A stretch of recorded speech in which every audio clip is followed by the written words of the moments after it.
Well, let's discuss this now with Khalil Jahshan, who's the Executive Director of the Arab Centre, Washington, D.C. Welcome to you, Khalil. We have been here several times before and things haven't worked out. Do you think that this time could be different?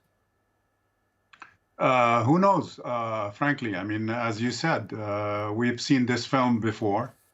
We've been that close before, and no deal yet. So in spite of all these rumors coming from different sides, from local, regional, and international media, it seems that there are still some issues, some difference between the two.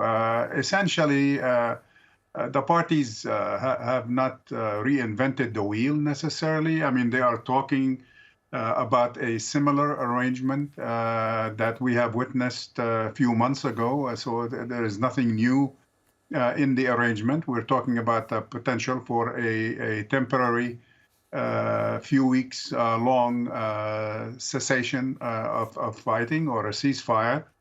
But the rest of the details remain kind of under consideration by the different parties. The biggest rumor these days is that the Palestinian side, Hamas, has accepted some long-term presence but beyond phase one of the agreement, because it's a multi-phased agreement.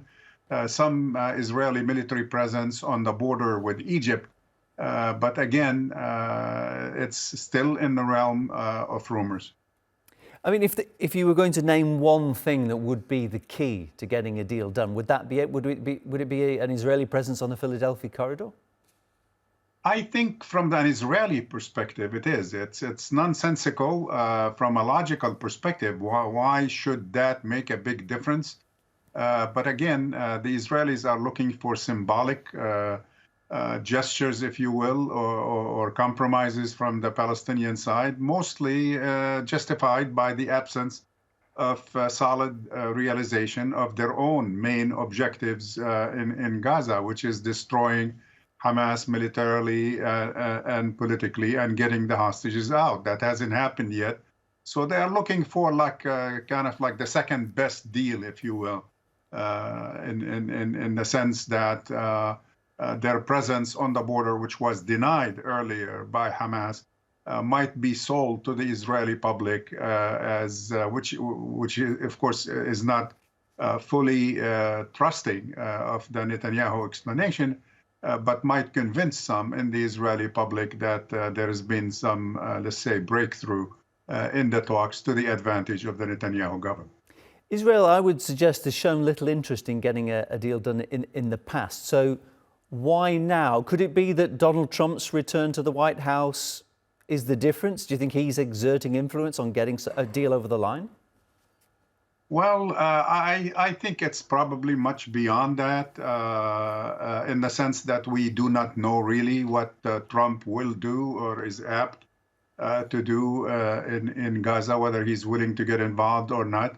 But I would say that fatigue on the part of both sides, particularly the Israeli side, is having its own impact. I think the political implication of the failure by the Israeli government to release the hostages finally also has developed kind of its own domestic weight and pressure on the Netanyahu government. Now, the unknown here, you're right, is the change in government or in administrations here in Washington, and whether Trump would like to inherit the same situation as is, or whether he would like at least the heavy lifting to take place, as we have seen this past 10 days with the frequent visits by current administration officials to the region, whether it's the national security advisor at the White House,